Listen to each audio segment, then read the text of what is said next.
Hello everyone, कैसे हो आप सभी। एक बार फिर से आप सभी का स्वागत है।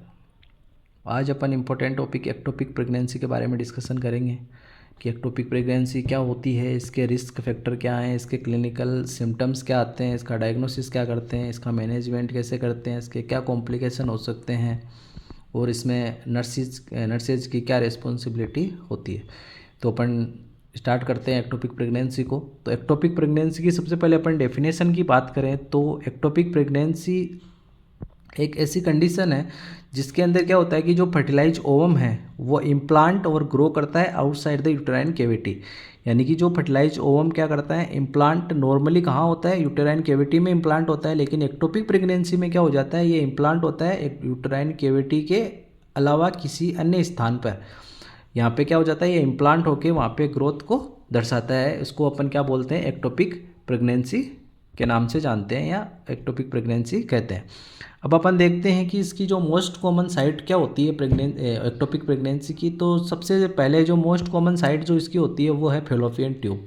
यानी कि इसकी मोस्ट कॉमन साइट क्या होती है, फेलोपियन ट्यूब 95%। और इसमें ही अगर आपसे क्वेश्चन पूछा जाए कि फेलोपियन ट्यूब के ही कौन से पार्ट में सबसे ज़्यादा ये इम्प्लांट होता है, तो सबसे ज़्यादा होता है एम्पुलरी पार्ट के अंदर। और एम्पुला ही आपको पता है नॉर्मल जो फर्टिलाइजेशन है वो फेलोपियन ट्यूब के कौन से पार्ट में होता है, एम्पुलरी पार्ट में ही होता है। तो एम्पुला पार्ट है, ये भी एक्टोपिक प्रेगनेंसी की मोस्ट कॉमन साइट है। और अगर फेलोपियन ट्यूब की ही बात करें तो इस्थमस और फिम्ब्रिया है, वो भी इसकी साइट्स है। और अदर साइट की बात करें तो ओवेरी है, एब्डोमन है, सर्विक्स है, ये सभी क्या होती है, एक्टोपिक प्रेगनेंसी की साइट्स होती है। फिर अपन इसमें ही अगर फेलोपियन ट्यूब का ही जिक्र हो गया तो अपन देख लेते हैं कि फेलोपियन ट्यूब के कितने पार्ट्स होते हैं, फेलोपियन ट्यूब को कितने पार्ट्स में डिवाइड किया गया है। और फेलोपियन ट्यूब की जो लेंथ होती है वो 10 से 12 सेंटीमीटर होती है। और इसके 4 पार्ट्स होते हैं, इंट्रामूरल, इस्थमस, एम्पुला और इनफंडिबुलम इसके पार्ट्स होते हैं फेलोपियन ट्यूब के। फिर नेक्स्ट अपन इसमें बात करते हैं रिस्क फैक्टर की। तो रिस्क फैक्टर में अपन देखें तो सबसे जो मोस्ट कॉमन इसका रिस्क फैक्टर होता है एक्टोपिक प्रेगनेंसी का, वो होता है पेल्विक इन्फ्लामेटरी डिजीज, PID। ये किसके कारण होता है, क्लेमाइडिया और गोनोरिया के इन्फेक्शन के कारण ये होता है। फिर नेक्स्ट अगर रिस्क फैक्टर की बात करें अपन, तो अदर रिस्क फैक्टर में आपका प्रीवियस एक्टोपिक प्रेगनेंसी, अगर पहले कोई एक्टोपिक प्रेगनेंसी हुई हो, या इंट्रा यूटेराइन डिवाइस का यूज किया हुआ हो, या IVF या ART थेरापी यूज की हुई हो, या स्मोकिंग, ये भी मोस्ट इम्पोर्टेंट रिस्क फैक्टर है। स्मोकिंग क्या करता है, प्रेगनेंसी के अंदर स्मोकिंग, एल्कोहल, ये सब क्या करते हैं अपन अवॉइड करते हैं। लेकिन अगर स्मोकिंग की अगर कोई हिस्ट्री है तो स्मोकिंग क्या करता है कि जो फेलोपियन ट्यूब में जो सीलिया प्रेजेंट होते हैं उनको ये क्या कर देते हैं, डैमेज कर देते हैं, जिससे कि वो आगे मूव नहीं कर पाते हैं। प्लांटेशन के लिए जो फर्टिलाइज ओवम है वो आगे मूव नहीं कर पाते हैं।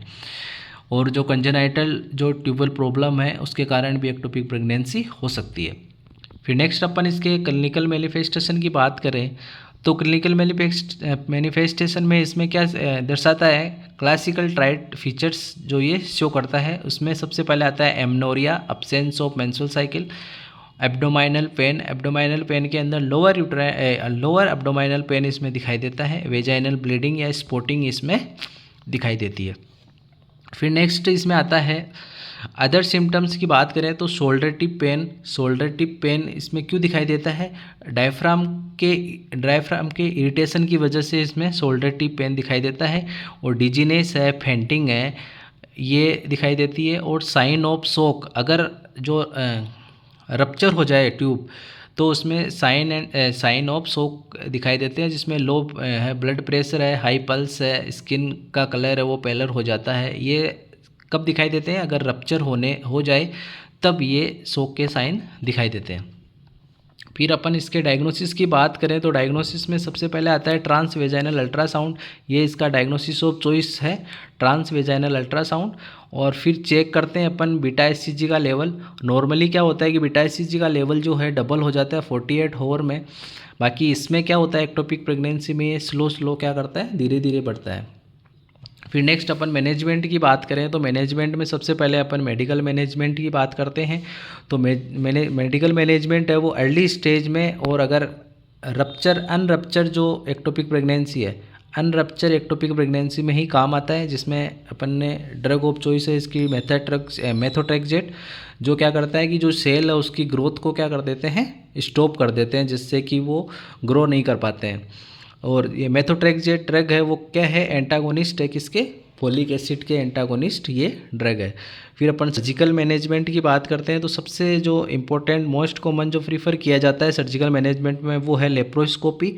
और फिर नेक्स्ट है साल्पिंजेक्टोमी। साल्पिंजेक्टोमी क्या करते हैं, ट्यूब को अपन रिमूव कर देते हैं।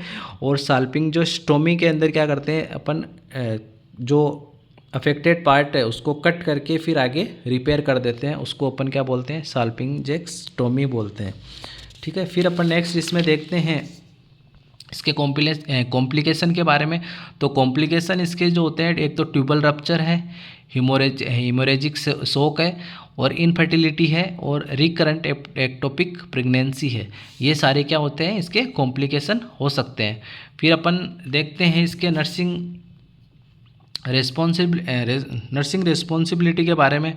तो नर्सिंग रिस्पॉन्सिबिलिटी में क्या होता है कि इसमें अपने को सबसे पहले मॉनिटर करनी है वाइटल साइंस को।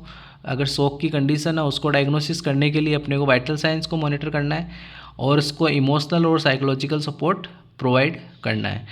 और उनको एडवाइस करना है कि 3 महीने तक, नेक्स्ट 3 मंथ तक आपको किसी भी प्रकार की प्रेगनेंसी को प्लान नहीं करना है। और HCG टेस्टिंग के लिए आपको फॉलोअप के लिए उनको बोलना है, और एजुकेट करना है आपको। अगर हिस्ट्री है स्मोकिंग की, एल्कोहल की, तो उसको सजेशन यानी बंद करने की अपने को इसमें सलाह देनी है। तो ये था आपका एक्टोपिक प्रेगनेंसी के बारे में। अपन ने लगभग सब पॉइंट्स को अपन ने टच करने की कोशिश की है।